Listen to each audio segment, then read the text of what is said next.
Hey everyone and welcome. Today, we're going to be architects, but we're not building with bricks and mortar. Nope, we're building digital fortresses with code and rules. We are diving headfirst into the world of cybersecurity architecture, the art and science of designing the defenses that protect us from some pretty constant and evolving threats.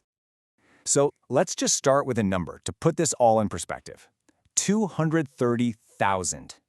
That is the staggering number of computers that got infected by the WannaCry ransomware in a single day. And that was across 150 countries.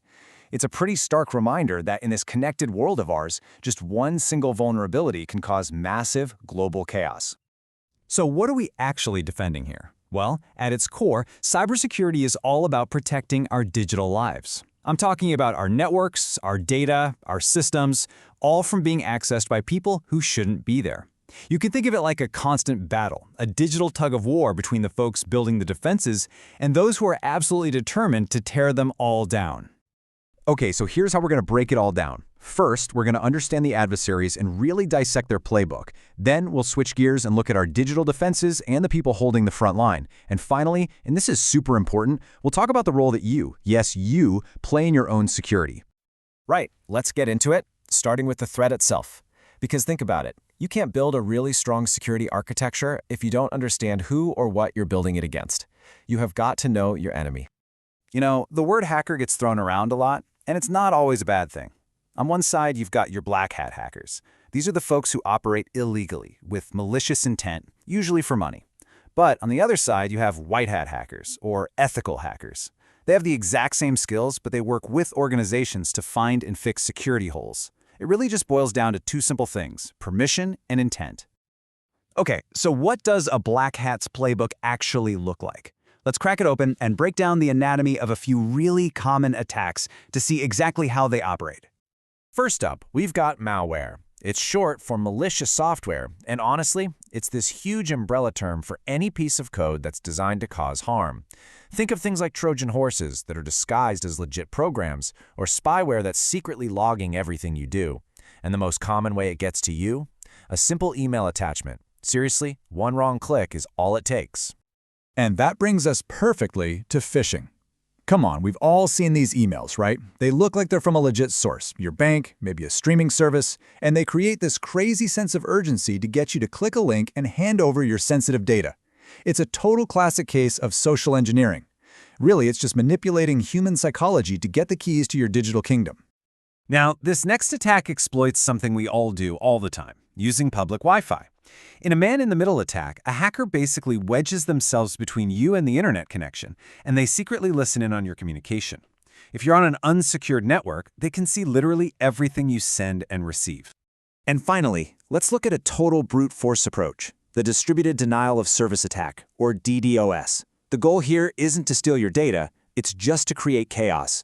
The attacker uses what's called a botnet, which is basically an army of infected computers, to flood a target with so much traffic that it just gets completely overwhelmed and shuts down. Poof! No service for legitimate users. So, yeah, it can feel a little daunting, can it?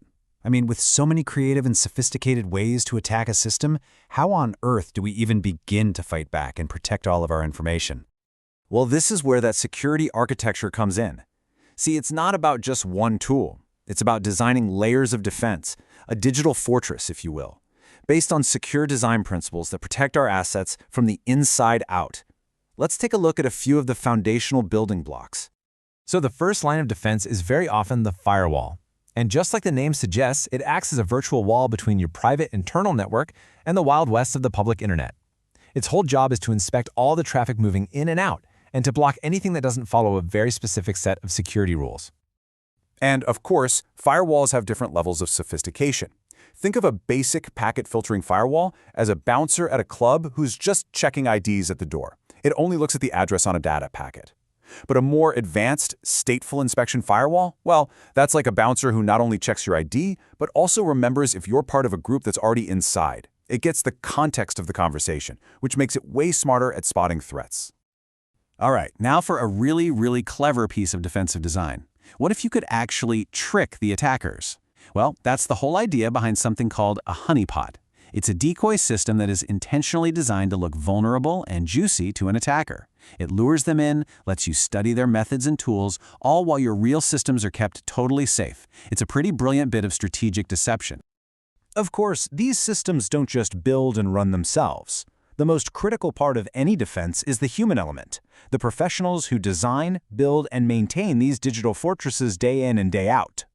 And the value of this expertise is just immense. A security architect is like the master planner, the one who applies those secure design principles we mentioned to build resilient security structures from the ground up.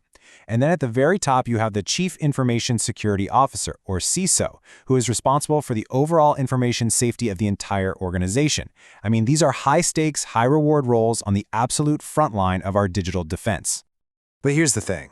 Even the best-designed fortress has gates, and every single user is a gatekeeper. That means the professionals just can't do it alone. You are the first and often the most important line of defense.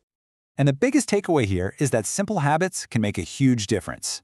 Use strong, unique passwords. Please keep your antivirus software updated. Be skeptical of emails you weren't expecting. Just don't open those attachments. And when you're on public Wi-Fi, use a VPN to encrypt your connection and protect yourself from those man-in-the-middle attacks we just talked about. And this all brings us to our final thought. Cybersecurity isn't some destination you arrive at. It's a constantly evolving process. As the attackers get smarter and technology keeps changing, our defenses have to adapt. So the real question isn't just how we protect ourselves today, but how will our digital fortresses need to evolve to keep us safe tomorrow? Thanks for tuning in.